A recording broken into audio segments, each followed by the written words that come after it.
اللہ اللہ اللہ اللہ۔ بسم اللہ الرحمن الرحیم۔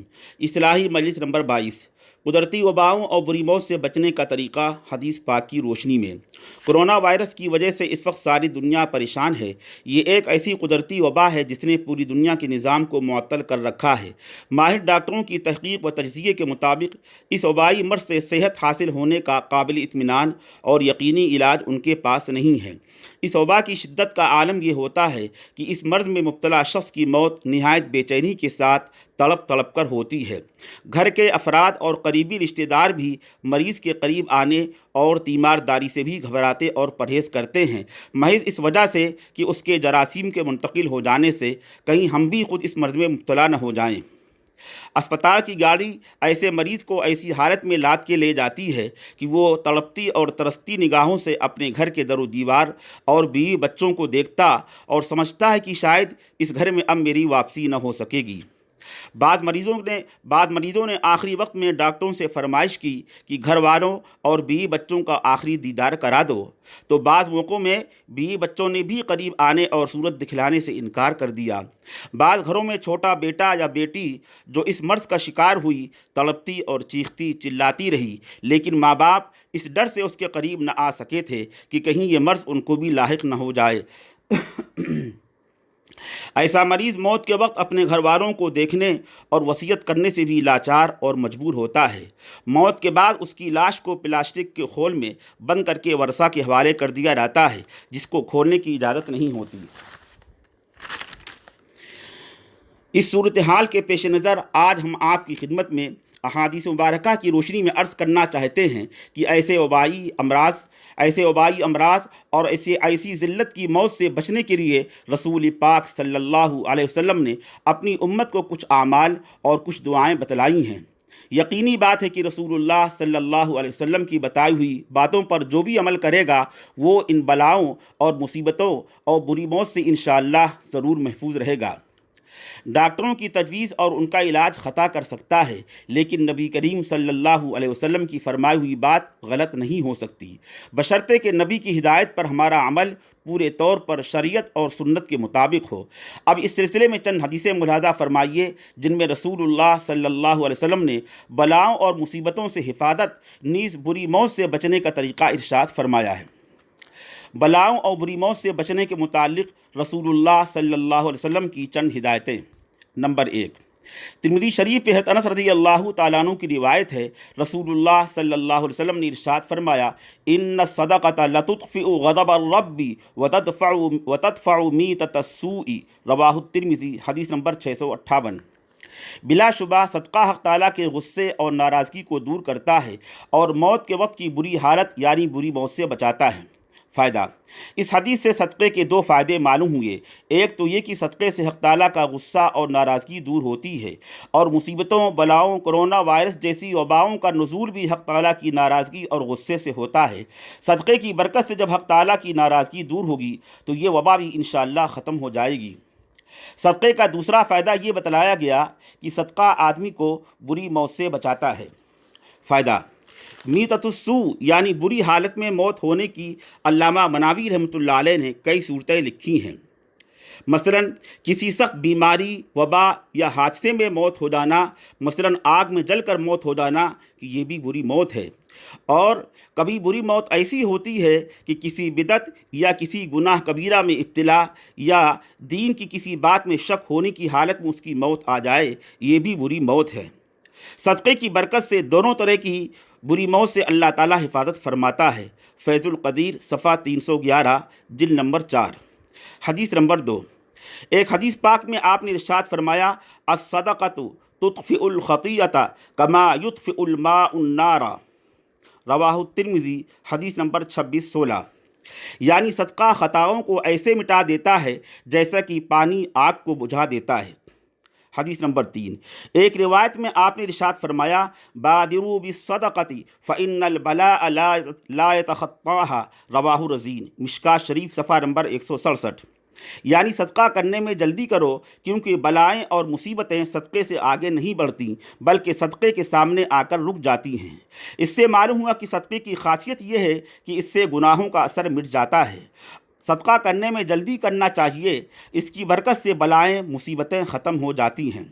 حدیث نمبر 4، علامہ حیثمی رحمۃ اللہ علیہ نے طبرانی کے حوالے سے حدیث پاک نقل کی ہے، الصدقۃ تسد 70 بابا من السوء، رواہ الطبرانی، مجمع الزوائد صفحہ 109 جلد نمبر 3، یعنی صدقہ مصیبت کے 70 دروازے بند کر دیتا ہے۔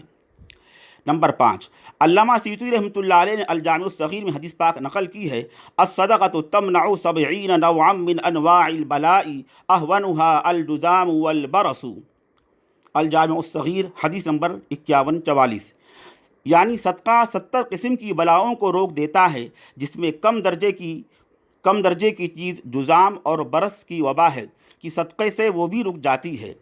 اس کی شرح میں علامہ مناوی رحمۃ اللہ علیہ فرماتے ہیں کہ اللہ کے نبی نے مہلک مرض کے ازالے کے لیے صدقے کو دوا کے مثل قرار دیا ہے، اور یہ ایک ایسا روحانی علاج اور ایسی حکیمانہ تدبیر ہے جس کو اللہ تعالیٰ نے اپنے نبی کو بتلایا کہ پوری مخلوق بھی اس کا ادراک نہیں کر سکتی تھی۔ فیض القدیر صفحہ نمبر 312 جلد نمبر 4۔ علامہ مناوی رحمۃ اللہ علیہ فرماتے ہیں کہ اس طرح کی حدیثوں میں 70 یا 99 کا تذکرہ تحدید کے لیے نہیں بلکہ تکثیر کے لیے ہے۔ مطلب یہ کہ 70 کا عدد خاص مقصود نہیں کہ واقعتاً 70 بلاؤں ہی سے حفاظت ہوتی ہے، اس سے زائد سے بھی حفاظت ہو سکتی ہے۔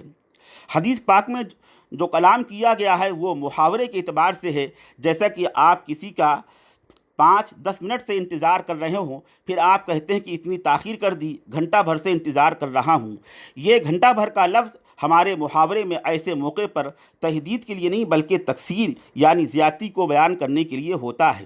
اسی طرح کلام عرب میں 70 یا 99 یا 90 کا عدد تکثیر کے لیے استعمال ہوتا ہے، اور حدیث پاک کا مطلب یہ ہے کہ صدقے سے بہت کثرت سے بلائیں اور مصیبتیں دور ہوتی ہیں، خاص عدد مقصود نہیں۔ واللہ عالم۔ فیض القدیر صفحہ نمبر 580 جلد نمبر 2۔ حدیث نمبر 6، علامہ سیوطی رحمۃ اللہ علیہ نے الجامع الصغیر میں حدیث پاک نقل فرمائی ہے، الصدقات بالغدوات یذهبن بالعاہات، الجامع الصغیر حدیث نمبر 5147، یعنی صبح کے وقت صدقہ کرنے سے تمام طرح کی آفتیں اور مصیبتیں ختم ہو جاتی ہیں۔ علامہ مناوی رحمۃ اللہ علیہ نے الفاظ حدیث کو سامنے رکھتے ہوئے اس کی تشریح میں فرمایا ہے کہ صبح کے وقت صدقہ کرنے سے دن بھر کی آفتوں سے حفاظت ہو جائے گی، اور شام کے وقت صدقہ کرنے سے رات بھر کے فتنوں سے حفاظت ہو جائے گی۔ فیض القدیر صفحہ نمبر 312 جلد نمبر 4۔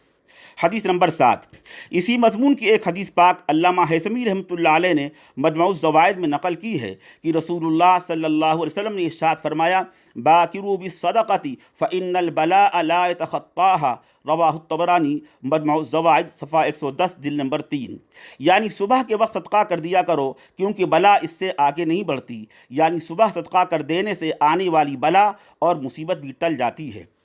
حدیث نمبر 8، طبرانی ہی کی ایک روایت میں ہے، رسول اللہ صلی اللہ علیہ وسلم نے ارشاد فرمایا، ان صدقۃ المسلم تزید فی العمر وتمنع بیتۃ السوء ویذهب اللہ بها الکبر والفقر والفخر، رواہ الطبرانی، مجمع الزوائد صفحہ 110 جلد نمبر 3۔ ایک مسلمان کے صدقہ کرنے کی برکت یہ ہوتی ہے کہ اللہ تعالیٰ اس کی عمر بڑھا دیتا ہے، بری موت سے اس کو بچاتا ہے، اور تکبر اور فخر کے مرض سے نیز فقر و فاقے سے اس کی حفاظت فرماتا ہے۔ حدیث نمبر 9، ایک روایت میں ہے، رسول اللہ صلی اللہ علیہ وسلم نے ارشاد فرمایا، ان صدقۃ لتطفع عن اہلها حر القبور وانما يستظل المؤمن یوم القیامۃ فی ظل صدقته، رواہ الطبرانی، مجمع الزوائد صفحہ 110 جلد نمبر 3۔ بے شک جو شخص صدقہ کرتا ہے اللہ تعالیٰ اس سے قبر کی سختی اور عذاب کو ختم کر دیتا ہے، اور قیامت کے دن صدقے کے سائے میں اس کو جگہ دے گا۔ حدیث نمبر 10، ایک حدیث پاک میں آپ نے ارشاد فرمایا کہ دوزخ سے بچنے کے لیے تم میں سے جو شخص کھجور کے ٹکڑے کا بھی صدقہ کر سکتا ہو تو اس کو کرنا چاہیے۔ نیز ارشاد فرمایا، دوزخ سے بچو اگرچہ کھجور کے ایک ٹکڑے کا صدقہ ہی کرنے کے ذریعے کر سکتے ہو۔ رواہ مسلم، حدیث نمبر 2345، اتقوا النار ولو بشق تمرۃ۔ حدیث نمبر 11،